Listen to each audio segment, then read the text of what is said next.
अनसुना वीर कर्ण, एक ऐसा नाम जो लॉयल्टी, स्किल और ट्रेजेडी का प्रतीक है। उनकी कहानी महाभारत के विशाल महाकाव्य के भीतर एक उदास संगीत की तरह है। एक क्रूर सूरज के नीचे जन्मे, अपनी मां द्वारा त्यागे गए, उन्होंने अपना जीवन एक्सेप्टेंस के किनारे पर जिया। फिर भी वह एक दुर्जय योद्धा बन गए। उनकी आर्चरी स्किल्स महान अर्जुन को टक्कर देती थीं, लेकिन लगता है कि किस्मत ने उनके लिए दुख भरी योजना बनाई थी। अपनी प्रोवेस के बावजूद कर्ण सूत पुत्र होने का कलंक ढोते रहे, जो एक सारथी का पुत्र था। उन्हें क्षत्रियों के बीच उनके सही स्थान से वंचित कर दिया गया, एक ऐसा अपमान जो उनके भीतर गहराई तक सताता रहा। यह वही घाव था जिसे कौरव राजकुमार दुर्योधन ने कुशलता से सींचा, उन्हें फ्रेंडशिप और एक किंगडम की पेशकश की। बदले में कर्ण ने अपनी अटूट निष्ठा का वचन दिया, उनके रक्षक और मित्र बने रहने की कसम खाई, भले ही इसका मतलब धर्मी पांडवों के खिलाफ खड़ा होना हो। युद्ध शुरू हो चुका था। टकराती सेनाओं के भार तले धरती कांप रही थी। इस अराजकता के बीच दिव्य सारथी कृष्ण कर्ण के पास पहुंचे। वह एक विनम्र ब्राह्मण के भेष में आए थे। उनका डिमीनर कोमल था, उनके शब्द संयमित थे।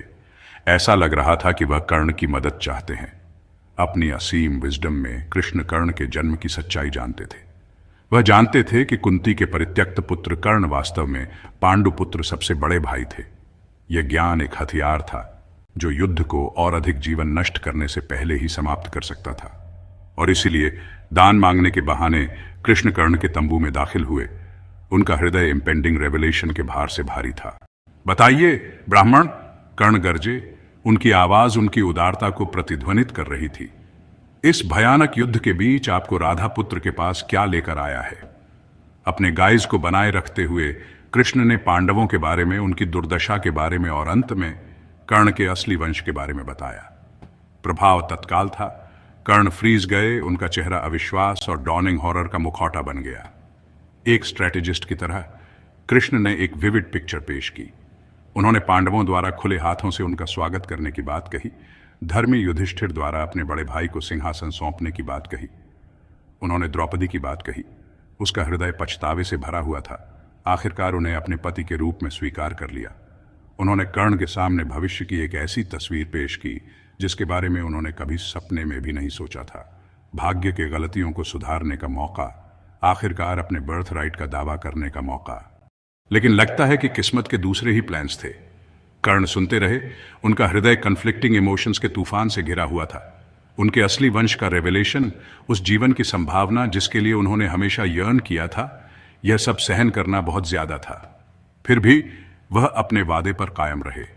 वह दुर्योधन का साथ नहीं छोड़ेंगे जिसने तब उनका हाथ पकड़ा था जब दुनिया ने उनका स्कॉर्न किया था। वह कर्ण थे, राधा के पुत्र, और वह अपना कर्ज चुकाएंगे, भले ही इसका मतलब अपने ही खून के खिलाफ लड़ना क्यों ना हो। भारी मन से उन्होंने कृष्ण के प्रस्ताव को अस्वीकार कर दिया। उन्होंने वंश से बढ़कर लॉयल्टी को, इच्छा से बढ़कर धर्म को चुना। उन्होंने घोषणा की कि उनका डेस्टिनी युद्ध के मैदान में था, उनके साथ जो उन्हें बिना किसी सवाल के स्वीकार करते थे। कर्ण का डिसीजन युगों तक गूंजता रहा, उनकी अटूट निष्ठा का प्रमाण। यह एक ऐसा डिसीजन था जिसने उनके फेट को सील कर दिया, जिससे उनकी मृत्यु एक दुखद अनिवार्यता बन गई। फिर भी अपनी पसंद में वह अपने जन्म की सीमाओं से ऊपर उठ गए, धर्म के सही अर्थ को एम्बॉडी करते हुए। उनका बलिदान एक याद दिलाता है कि जीवन सही और गलत में नहीं बनता है, कि सबसे धर्मी मार्ग भी कठिन विकल्पों से भरा होता है। कर्ण की कहानी हालांकि सौरव में डूबी हुई है, अंततः साहस और दृढ़ विश्वास की कहानी है। उन्होंने कम चुने गए रास्ते को चुना, अपने फेट को खुले हाथों से अपनाया, महाभारत के दुखद नायक के रूप में अपना स्थान पक्का किया।